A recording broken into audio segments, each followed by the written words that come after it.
வணக்கம் வணக்கம். தமிழ் பாடங்கள் 6வதுலேருந்து 10வது வரைக்கும் இருக்கிற புதிய சமச்சீர் கல்வி புத்தகங்களில் இருக்கிறத பார்த்துக்கிட்டு இருக்கிறோம். அந்த சமச்சீர் கல்வி புத்தகங்களை தொகுத்து வழங்கிய ஆட்சியர் கல்வி ஐயா அவர்களுக்கு நன்றி. செல்வராமரத்தினம் ஐயா அவர்களுக்கு நன்றி.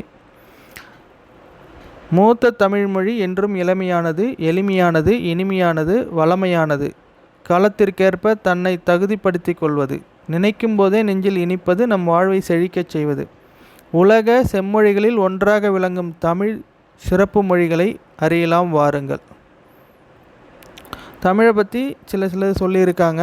அதை நாம் இதில் பார்த்துக்கலாம் அப்படின்னு சொல்லியிருக்காங்க. பார்த்துக்கலாம். மனித இன பரிணாம வளர்ச்சியின் சிறப்புகளில் ஒன்று மொழி. மொழி தான் ரொம்ப முக்கியமானது. மொழி மூலயமா தான் நம்ம என்ன பண்ணுறோம், ஒருத்தரோட ஒருத்தர் கம்யூனிகேட் பண்ணிக்கிறோம், தொடர்பு ஏற்படுத்திக்கிறோம். மனிதரை பிற உயிரினங்களும் வேறுபடுத்தியும் மேம்படுத்தியும் காட்டுவது மொழி. மொழி நாம் சிந்திக்க உதவுகிறது, சிந்தித்ததை வெளிப்படுத்த உதவுகிறது, பிறர் கருத்தை நாம் அறிய உதவுகிறது. மொழி 6000த்திற்கும் மேற்பட்ட மொழிகள் உள்ளன. 6000த்திற்கும் மேற்பட்ட மொழிகள் உள்ளன. சில மொழிகள் மட்டுமே பேச்சு வடிவம், எழுத்து வடிவம் ஆகிய இரண்டையும் பெற்றுள்ளன. உலக மொழிகள் பலவற்றுள் இலக்கணம், இலக்கிய வளம் பெற்று திகழும் மொழிகள் மிகச்சிலவே. அவற்றுள் செம்மை மிக்க மொழி என ஏற்றுக்கொள்ளப்பட்டவை சில மொழிகளே. தமிழ்மொழி அத்தகு சிறப்பு மிக்க செம்மொழியாகும். மொழிகளை பற்றி பேசும்போது என்ன சொல்லுவாங்கன்னா, ரொம்ப வளர்ச்சி அடைந்த மொழிகள் தான் ஒவ்வொரு எழுத்துக்கும் உச்சரிப்புகளை வித்தியாசப்படுத்தி காட்டும் அப்படின்னு சொல்லுவாங்க.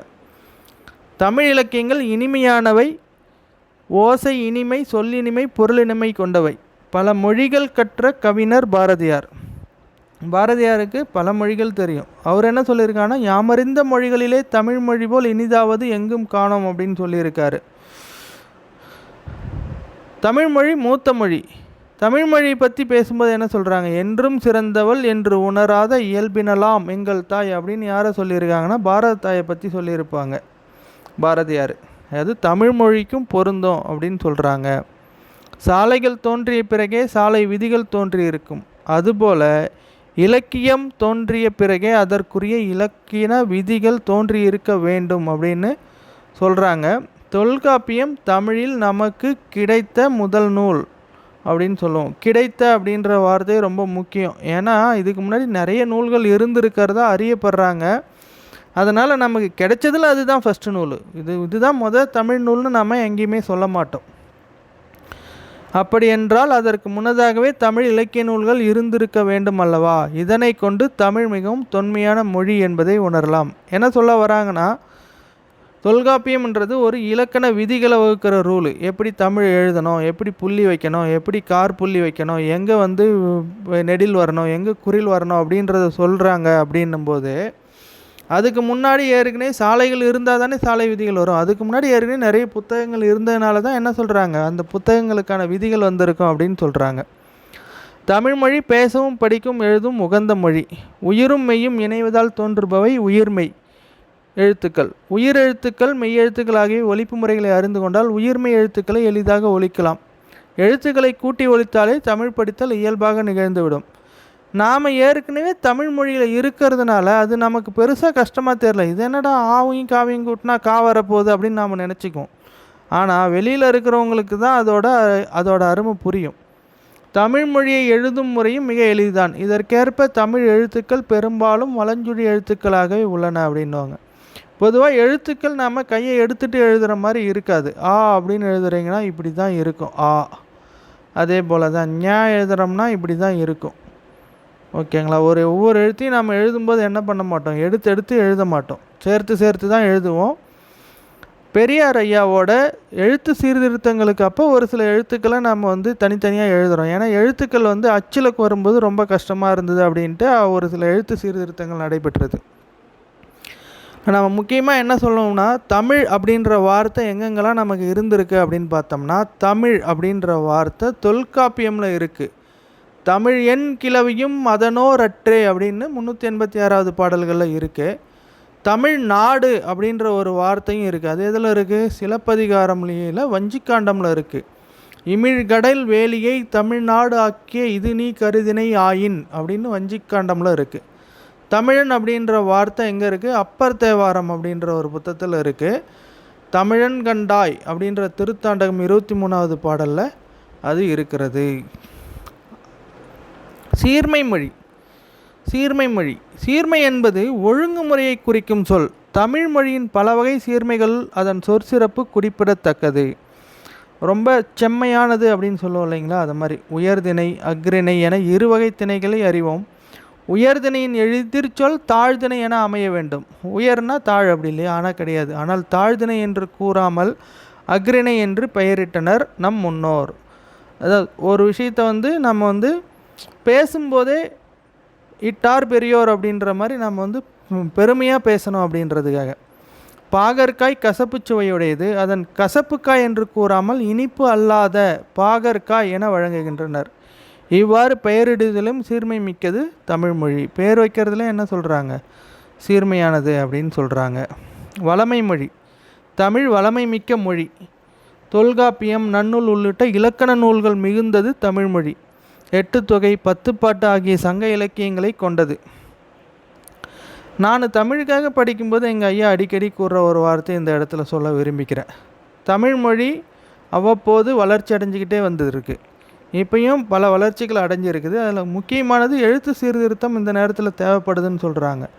குறிப்பாக மாணவர்கள் சின்ன சின்ன எழுத்துக்களை எழுதுறதுக்கு கஷ்டப்படுறாங்க அப்படின்றத எங்கள் ஐயாவும் சொல்லியிருக்காரு. நாங்களும் இப்போ அதை உணர்ந்துக்கிட்டு வரோம். ஸோ எழுத்து சீர்திருத்தம் இப்போ நடத்தணும். உள்ளிட்ட இலக்கண நூல்கள் மிகுந்தது தமிழ்மொழி. 8 தொகை, 10 பாட்டு ஆகிய சங்க இலக்கியங்களை கொண்டது. திருக்குறள், நாலடியார் முதல் அறநூல்கள் பலவும் நிறைந்தது. சிலப்பதிகாரம், மணிமேகலை முதலிய காப்பியங்களை கொண்டது. இவ்வாறு இலக்கண வளம் நிறைந்தது தமிழ்மொழி ஆகும். தமிழ்மொழி சொல்வளம் மிக்கது. ஒரு பொருளின் பல நிலைகளும் வெவ்வேறு பெயர் சூட்டுவது தமிழ்மொழியின் சிறப்பாகும். சான்றாக பூவின் 7 நிலைகளுக்கு தோன்றுவது முதல் 7 நிலைகளுக்கும் தோன்றுவது முதல் உதிர்வது வரை தனித்தனி பெயர்களில் தமிழ் உண்டு அப்படின்னு சொல்கிறாங்க. என்னென்ன அப்படின்னு பார்த்தீங்கன்னா அரும்பு, மொட்டு, முகை, மலர், அலர், வி, செம்மல் அப்படின்ற பல நிலைகளை பூக்குன்னு சொல்கிறாங்க. ஓர் எழுத்தே ஒரு சொல்லாகி பொருள் தருவதும் உண்டு. ரொம்ப ரொம்ப ரொம்ப ரொம்ப ரொம்ப ரொம்ப முக்கியமான விஷயம். ஓர் எழுத்து ஒரு சொல். இது இல்லாமல் டிஎன்பிஎஸ்சி கொஸ்டின்ஸே நீங்கள் பார்க்க முடியாது. ஒரு சொல் பல பொருளை குறித்து வருவது உண்டு. சான்றாக மா எனும் ஒரு சொல் மரம், விலங்கு, பெரிய, திருமகள், அறிவு, அளவு, அழைத்தல், துகள், மேன்மை, வயல், வண்டு, இத்தனை பொருள் இருக்குது இந்த மான்ற ஒரு சொல்லுக்கு மட்டும். படித்து வச்சிங்க. வளர்மொழி. தமிழுக்கு முத்தமிழ் எனும் சிறப்பு பெயர் உண்டு. இயல் தமிழ் எண்ணத்தை வெளிப்படுத்தும். இசைத்தமிழ் உள்ளத்தை மகிழ்விக்கும். நாடகத்தமிழ் உணர்வில் கலர்ந்து வாழ்வின் நிறைகளை சுட்டி காட்டும். தமிழில் காலந்தோறும் பல வகையான இலக்கிய வடிவங்கள் புதிதாக வருகின்றன. துளிப்பா, புதுக்கவிதை, கவிதை, செய்யுள் போன்றன தமிழ் கவிதை வடிவங்கள். இப்போ இருக்கிறதுல திரைப்படங்கள் இந்த கவிதைகளுக்கு பெரிய ஹெல்ப் பண்ணுதுன்னு நினைக்கிறோம். கட்டுரை, புதினம், சிறுகதை போன்றவை உரைநடை வடிவங்கள். தற்போது அறிவியல் தமிழ், கணினி தமிழ் என்று மேலும் வளர்ந்து கொண்டே வருகிறது. செயற்கை நுண்ணறிவும் அதுவும் கூட சேர்ந்துக்குச்சு. இப்போ நீங்கள் என்ன பண்ணலாம், தமிழ்லே ஆர்டிஃபிஷியல் இன்டெலிஜென்ஸ் டூல், ஏஐ டூல்ஸை பயன்படுத்தி இதுக்கான எல்லா விஷயங்களையும் பயன்படுத்திக்கலாம். நம்ம ஏஐ டூல்ஸை எப்படி போட்டித் தேர்வுகளுக்கு பயன்படுத்தலான்றதை உங்களுக்கு நான் அடுத்த வீடியோஸில் போடுறேன். சப்ஸ்கிரைப் பண்ணி வச்சிங்க, பார்த்துக்கலாம்.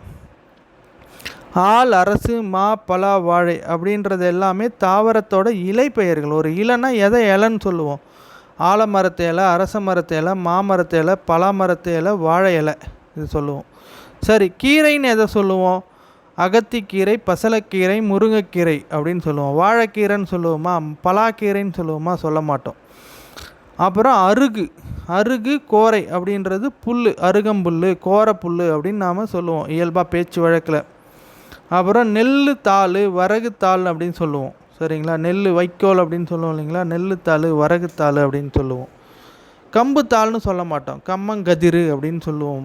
கம்மங்கதிர், கம்மந்தட்டை அப்படின்னு சொல்லுவோம். ஓகேங்களா? மல்லி தழை வாங்கலையான்னு கேட்போம். சப்பாத்தி கல்லி, தழையை என்னன்னு சொல்லுவோம்? நம்ம மடல்னு சொல்லுவோம்.